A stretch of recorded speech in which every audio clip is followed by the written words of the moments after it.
Well, let's have a chat now with the co-leader of the Scottish Greens, Lorna Slater. Let's remember, Lorna Slater and her colleagues pivotal in the demise of Humza Yousaf today. Lorna Slater, what's your reaction? Humza Yousaf gone.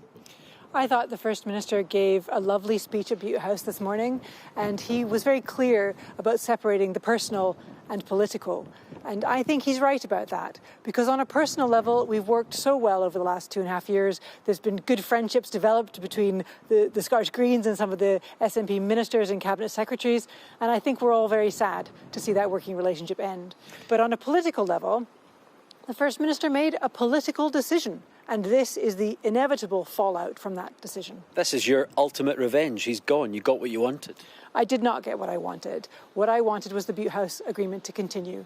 For two parties that even where we had disagreements, we worked together in a spirit of trust and cooperation. We together lifted 90,000 children out of poverty. We banned peak rail fares. We invested millions of pounds in the nature, in restoring nature, in improving recycling in Scotland. We did some really important work, and I was looking forward to continuing that work, to bringing in rent controls and improved rights for tenants, to upgrading Scotland's homes, to creating a new national park. And all of those things are now in doubt. Will you, if the suggestions are right that John Swinney becomes the next SNP leader, will you, as the Greens, support him here at Holyrood in his minority government?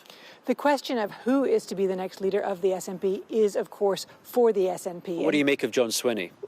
I'm not going to be drawn on any particular candidate, because this is a decision for the SNP. They need to decide what kind of party they are. And as a minority government, they are going to need to negotiate every single vote, every bit of legislation, every budget. Sure, so but you know John Swinney, you know how he operates. You were in government with him during the Bute House Agreement.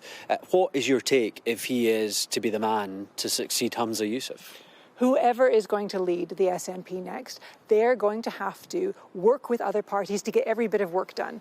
And they need to decide, are they going to be chasing Tory votes? Are they going to be chasing Labour votes? Or are they looking for Scottish Greens support? And anyone who wants Scottish Greens support, they know we've been steadfast. We know what we stand for. All right, put it this way then. Would you support Kate Forbes?